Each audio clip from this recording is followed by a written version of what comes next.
জুলাই বিপ্লবের পরে আমাদের ভাইদের অসংখ্য লাশ এবং রক্তের বিনিময়ে আমরা ভেবেছিলাম আমরা একটি নিরাপত্তাপূর্ণ বাংলাদেশ পাবো। আমরা চেয়েছিলাম একটি নিরাপত্তাপূর্ণ ক্যাম্পাস আমরা পাবো। আমরা ভেবেছিলাম আমাদের জনগণের নিরাপত্তা এই বাংলাদেশে নিশ্চিত হবে। কিন্তু গতকাল থেকে আমরা দেখছি চট্টগ্রাম বিশ্ববিদ্যালয়ের ছোট্ট একটি ঘটনাকে কেন্দ্র করে এলাকাবাসী এবং বিশ্ববিদ্যালয়ের শিক্ষার্থীদের ভুল বুঝাবুঝির একটি ঘটনাকে কেন্দ্র করে একটি মহল গভীর ষড়যন্ত্রের ছক এঁকেছে।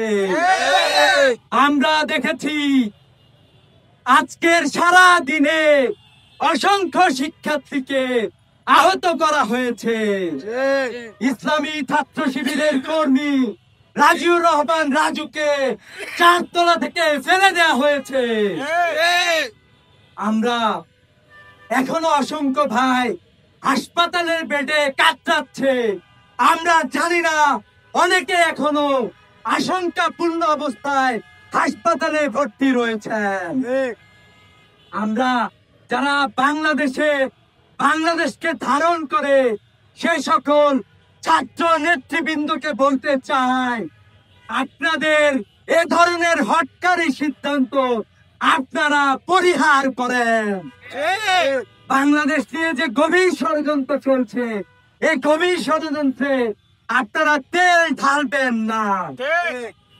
সংগ্রামে উপস্থিতি আমরা দেখতে পেয়েছি কিছু মহল আজকে ঢাকায় আমরা দেখলাম জাতির শক্তি মিছিল করার দুঃসাহস দেখিয়েছে।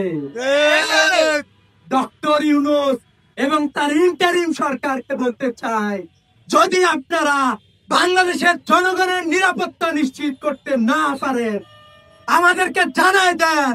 বাংলাদেশের মানুষ নিরাপত্তা নিশ্চিত করার জন্য পদক্ষেপ গ্রহণ করার প্রস্তুতি নেবে।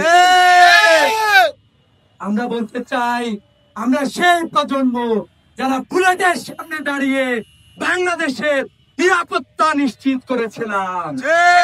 যদি প্রয়োজন হয় বাংলাদেশের সকল ছাত্র সমাজকে আবারও যে কোনো অপশক্তির বিরুদ্ধে রাস্তায় নামতে এই ছাত্র সমাজ প্রস্তুত আছে।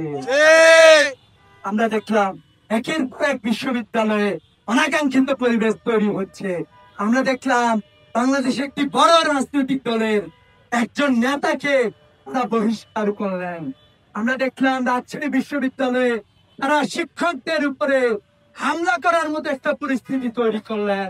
আমরা দেখলাম শেরেবাংলা বিশ্ববিদ্যালয়ে বহিরাগতদের ঢুকিয়ে ক্যাম্পাসে হামলা করার পরিস্থিতি আমরা দেখলাম।